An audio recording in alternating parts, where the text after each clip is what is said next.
Here we go. How Scientology destroyed a popular skateboarding channel. Braille Skateboarding. I remember this channel. They used to do like crazy challenges with their skateboards. Like they used to like mix up with like concrete, ice. I think one was like clay, spikes, all weird stuff they did. Bro, I remember this. They even had like toys or like those mystery figures. How about another pair of shoes? Yeah, commission. Yeah, I'm open. Yeah. Let me know. I still have paint for my shoes, and also my golden acrylic still work with shoes too as well. So I could work with both. Yep, let me know. Yeah, I'm open. Paid his employees roughly $20 per hour. We're basically minimum wage employees. But donated over $1 million to the Church of Scientology. He'd gone to spend so much time with the strange organization that Braille was neglected until it died completely. In what is quite possibly YouTube's strangest ever downfall. The channel's owned by Aaron Cairo, a pro skateboarder from San Francisco. My name's Aaron Cairo, and I run this channel, Braille Skateboarding. He started Braille Skateboarding just 12 days after YouTube's launch, uploading the clips that he used to gain his sponsors. But when a simple video titled How to Push on a Skateboard gained more views than every other upload, Aaron Cairo saw an opportunity. He'd upload How to Ollie, then How to Nose Manual. This led to How to Pop Shove, and most notably How to Kickflip, each gaining massive view counts for the early days of YouTube. Braille made tutorials on every possible trick, giving the channel purpose and an obvious direction to help everyone learn how to skateboard. The whole purpose of Braille Skateboarding to teach you guys to progress on your boards so you're having more fun on your boards. These videos carried the channel to over 200,000 subscribers, but as Aaron Cairo became more known, so did another completely unrelated video. I am a Scientologist, Aaron Skateboarder. My name is Aaron, I'm a skateboarder, and I'm also a Scientologist. During a vulnerable period in Aaron's life, Scientology offered him a free personality test. And on my personality test, my communication was really low. And then they suggested you should do a communication course. Aaron took the course and saw significant improvement. And it totally helped me communicate. It helped me a lot. And from that point forward, I just had this ability to communicate. It helped me a lot. Getting him hooked on the Church of Scientology. So then I did more courses from there and learned more. And he'd argue it helped him improve his skateboarding. The thing that happened before Scientology and after was I was learning tricks a lot easier.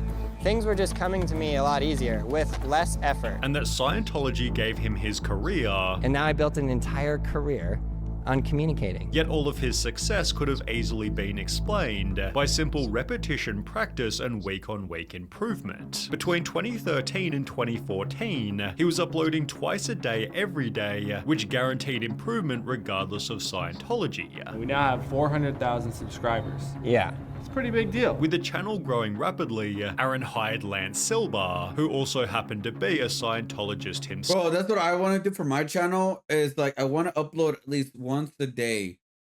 It's so hard though. It's really hard what I do. Because like I know I got everything else, like everybody does, right, with YouTube. So like if I had like if I didn't have to work, and I got like more commissions, because again I'm barely opening my commissions again. I think I could do at least one video a day on YouTube, like high quality content, not just the art topics, but everything else I want to do. I do at least 2 videos a week, guys. That's better than nothing. But yeah, I need to do more to get into algorithm more. Lance became Braille's main filmer and editor, as well as the channel's guinea pig who was learning how to skate. Videos of Aaron teaching Lance basic tricks did surprisingly well despite their simplicity, as skaters could watch and learn something new themselves. This seemed to tell Aaron that he should hire more skaters, and would therefore introduce Gabe Cruz, who'd suggest a slightly unconventional upload, a game of skate but on Walmart boards. Aaron thought the video would make him a joke amongst pro skaters, but it rather did the opposite, as everybody loved it. Fun content, therefore do the same thing with mini boards and longboards, turning it into a series called Stupid Skate, playing the game with crazy modified skateboards. Yeah, it was there was fun. A skateboard with suspension, one with 10 sets of trucks, and one you could ride on either side. It seemed the crazier the board, the more views they'd gain, leading things to be taken to the extreme. We're gonna make a new series, and it's gonna be called Skate Everything. And we get random things and we attack attach skateboard trucks and wheels to it, and then we skate on it. They planned on putting wheels on random different items, beginning with a skinny plank of wood, then upgrading to a sharp square of metal. However, by only the third episode, Aaron was skating an iPad, which was simply too brutal for people not to click. I'm gonna feel so bad to drill a hole in this iPad. I want to make this video. It's all Lance's fault. Blame Lance. When the video attracted a whole new audience and gained 3 million views in under a month, Aaron knew he'd found the perfect series. He'd repeat the idea with a MacBook, then a keyboard, then with a flat screen TV. When they ran out of electronics, they'd skate a full-size bedroom door, a surfboard and a skate shoe, generating so much channel interest they'd gain almost 600,000 subscribers over a 2-month period in 2016. You guys are the best, the absolute best. Because we just hit 3 million subscribers. In fact, Braille skateboarding became so popular, they'd build their own skate park called Braille House, which acted as their own personal filming studio. I found myself running an actual company, says Cairo, who had 3 full-time professionals running the video editing, merchandising, and finance departments. He'd also hire another 3 on-screen skaters, Fetty Potter, Carlos Lastra, and Nigel Jones. But this wasn't only where Braille's money went. Between 2015 and 2017, Aaron Cairo did 16 Scientology courses, many of which were incredibly expensive. The L10 Rundown, for example, has an estimated cost of roughly $72,000, and this doesn't include the L11 and L12, both of which Aaron completed at the same time. Additionally, Aaron completed something called OT3, which according to Reddit, the running tally to complete OT3 would be $278,000. This ignores that he eventually went up to OT6. Bro, is this like a goddamn like college?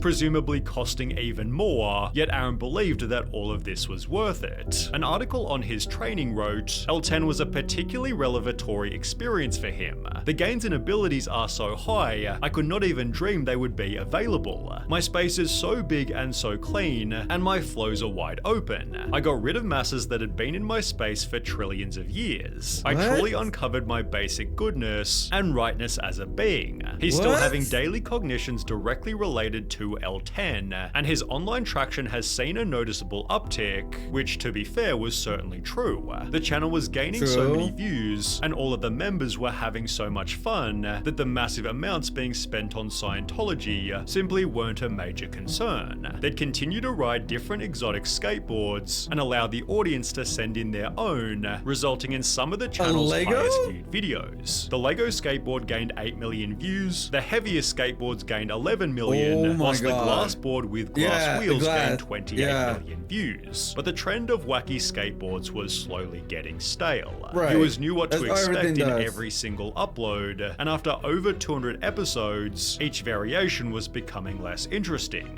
Which honestly, that's normal. It's not the worst thing in the world. Like, you could come up with brand new content. Make matters worse, at around the same time, Lance announced that he'd be leaving, which added to the channel's slow viewership decline. In Dumb Data's video about Braille, it's shown that from 2016 to 2019, Braille's views fell by almost 60%, at which point things began to get weird. At this point, Aaron's involvement in Scientology wasn't super mainstream, until an article was published titled, "The Donors Keeping Scientology Afloat in 2019, with Aaron Cairo being pictured at the top." It explained that he'd earned what's called gold meritorious, given to people who donated more than $1 million to Scientology. On a podcast, Aaron tried to play this down. Don't you need to give the church a certain amount of money each year to be a part, or? No.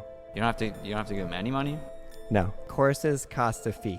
So the communication course that I did was $100, and the books are like range from $25 to like $30. But his extensive involvement was documented everywhere. He'd appear in yet another Scientology promo video, for which he was heavily roasted in the comments beneath. But negative audience feedback didn't change his feelings. Somebody said something bad about that, so I'm just gonna stop.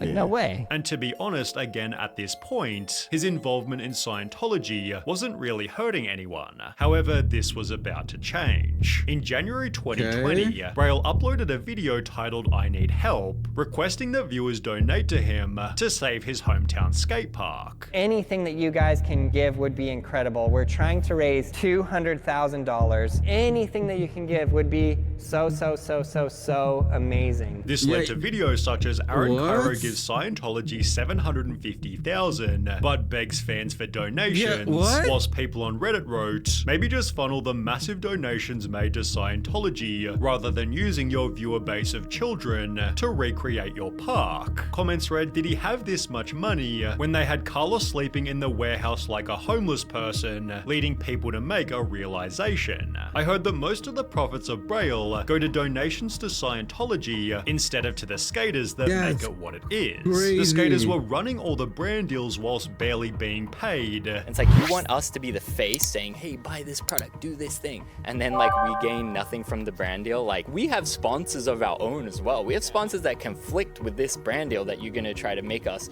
go and do on our own. And we are getting nothing but our normal low wage. And even built ramps for the channel without compensation. They asked me to build it and I built it the day of from scratch and they didn't even drop a penny. Imagine working for someone, carrying the channel for $20 an hour. Then you hear that your boss donated $1 million to Scientology. In the process, Fetty and Carlos, two of Braille's most beloved members, left the team under sketchy circumstances. Nigel also announced that he'd be leaving, but would still be in the videos, just not as an employee. He'd later explain the shocking reason for this. I left because I was making more off of unemployment than I was filming full time. With pay rises being few and far between. How many raises did you get? In 10 years, one. But in case conditions couldn't get any worse for the skaters, they somehow still did. As in 2021, Aaron came to the team with another wild announcement. He goes, in 1 week from now, I'm going to business school for 5 months and I'll be back. And then we're like, whoa, like what the? As a result, Gabe became responsible for running Braille completely, as Aaron disappeared to focus on business school. 2 months passed. No one has talked to Aaron at all. It's not like he's on the phone going, hey guys, how's it going? Oh, the videos have been good. Like, oh, you're doing really good. Nothing. It was just silence, like legit, like silence. This disappearance lasted longer than expected. The 5 months, it ends up being like, I want to say like 8 or 9 months. Then he goes away again. He's like, oh, I gotta go back. I didn't finish.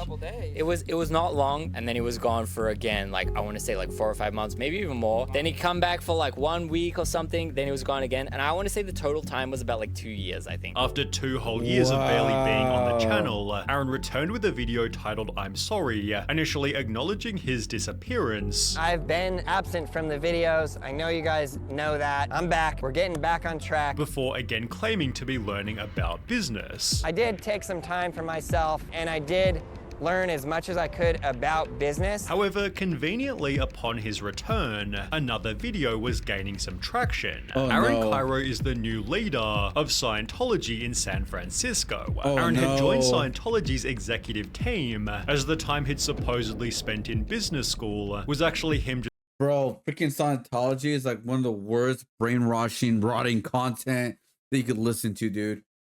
Bro, I remember when I was into conspiracy theories and all that, like learn about religion, learn about like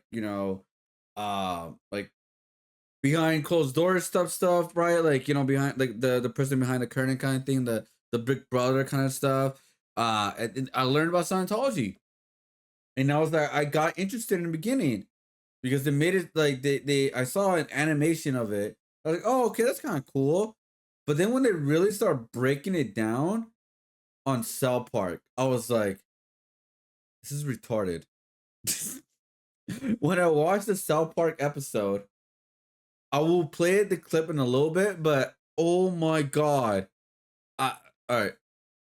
Just completing more Scientology coursework. This, in combination with his absence, put immense pressure on everyone else at Braille. And I'm sorry for being gone for so long. I know it's really hard on my team here. So much so that they all began to quit. He emerged as the leader of Scientology SF. In that time, this guy started quitting. Mowgli, Uzi, JD. And then when Gabe Gabe was the final straw. As mentioned, this included Gabe, who at this point was completely running everything. For the past 7 years, I've been doing all the behind-the-scenes stuff for the main Braille YouTube channel. Comments read, well, there goes the guy that's been carrying this channel for years. Honestly, Gabe was running the channel. Gabe was doing, like, literally 99.9% of the channel. Forcing Aaron to take back over, who by this point seemed to be completely clueless. Now we no longer have Gabe to plan, film, and make all those videos. The content is definitely going to be changing. And what you're gonna get, I actually have no idea. But it's gonna go back to the roots of this company, teaching tutorials. Yes, we are gonna make weird boards, weird videos. This was far from an innovative strategy, with the lack of fresh skilled content being obvious to all. You look at the videos now, you look at the thumbnails now, you look at the ideas now. Terrible, right? On Braille's channel. Much worse than when we and Gabe were doing it. And that truly shows. It's pretty much like him going back to being like basic YouTube, where that worked obviously when he started it, like literally 12 days after YouTube. So that content, like tutorial stuff, that works. It still works to this day, but if you're a channel that's not known for that no more, you're known for something else at that point, and you're going back to what you were known, like from the beginning of the channel, it's not gonna work. Because you already done that, right? It's like, for example, if Mr. Beast went back to his old content, where he used to do these crazy challenges of saying one word and for this many hours, doing this for this many hours, etc. Which he still has some elements to that and to the new content, but you cannot go back and doing that kind of content ever again because nobody will be watching that no more. Well, I mean, I think people will still watch no matter what he posts, but it won't be as popular of the stuff that he does now.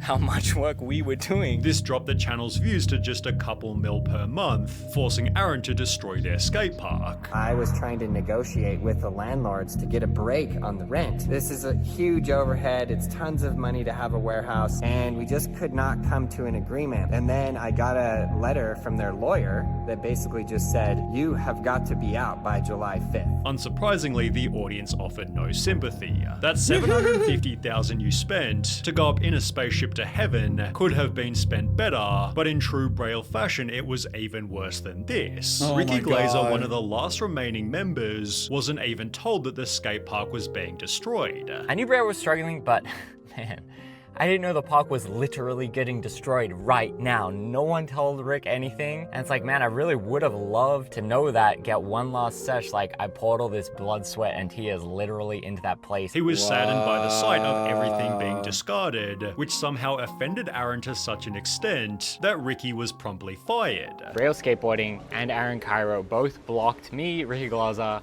on Instagram. Nigel decided to leave himself. I will no longer be at Braille doing videos. Won't be doing lessons with them anymore, obviously, because there is no location. Pissed off by Braille's blatant lack of care. No goodbye session, no nothing. 10 years of your life.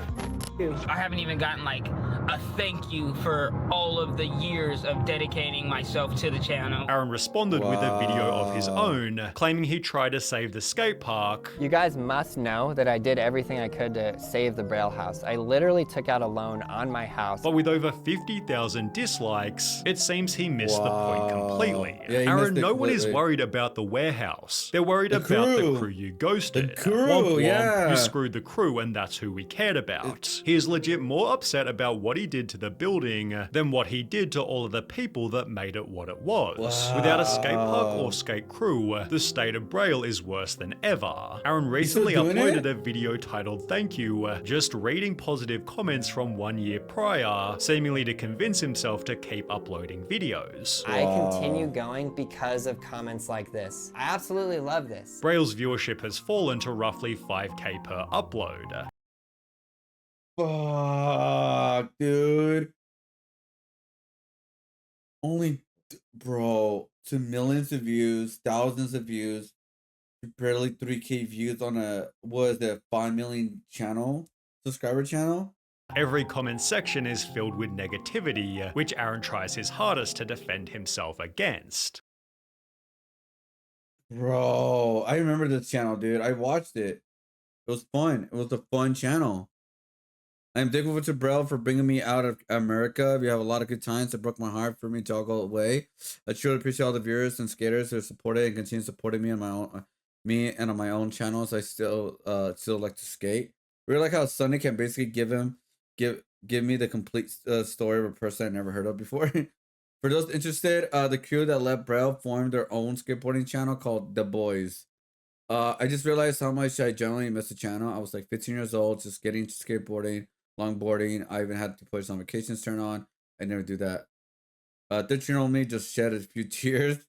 $20 an hour. That's not it. No, it's not. But oh, it's in California. Yeah, that's shit pay. Yeah, $20 an hour is shit pay. I think it's like the best is 25 to $30 an hour in California. That's how bad it is in California, guys.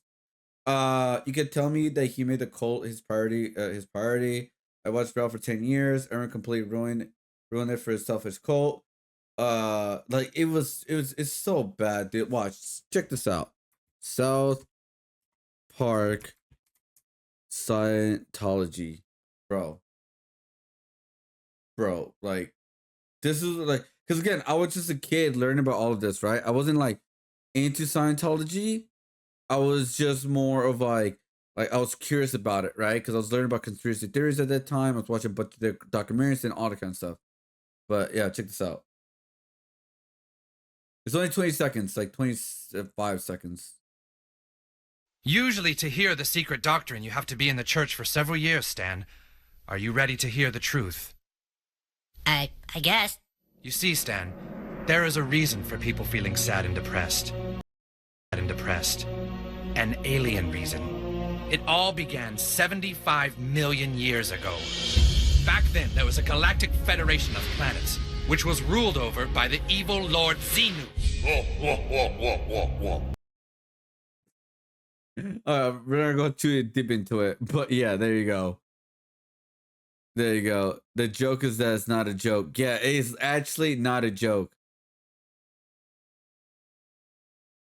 Like, Xenu thought his oh shit. Galaxy was overpopulated, and so he rounded up countless aliens from all different planets, and then had those aliens frozen.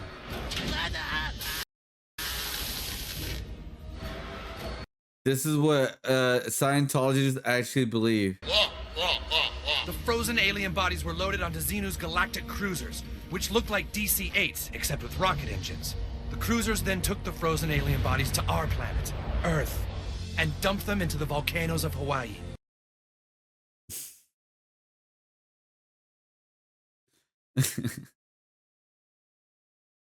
It's worth noting that Hawaii hadn't had risen out of the ocean 75 million years ago, but at the time L. Ron Hubbard wrote this, geologists haven't figured out that yet. So they also haven't figured out yet that there's a big upsurge of volcanic activity about 10 million years ago after the purported Xeno story, but Hawaii didn't rise above the ocean until long after that either. South Park doesn't lie when it comes to the religions episodes. Is that true? Like they never like lie about like what people in religion actually think about, like what they actually believe in and all that.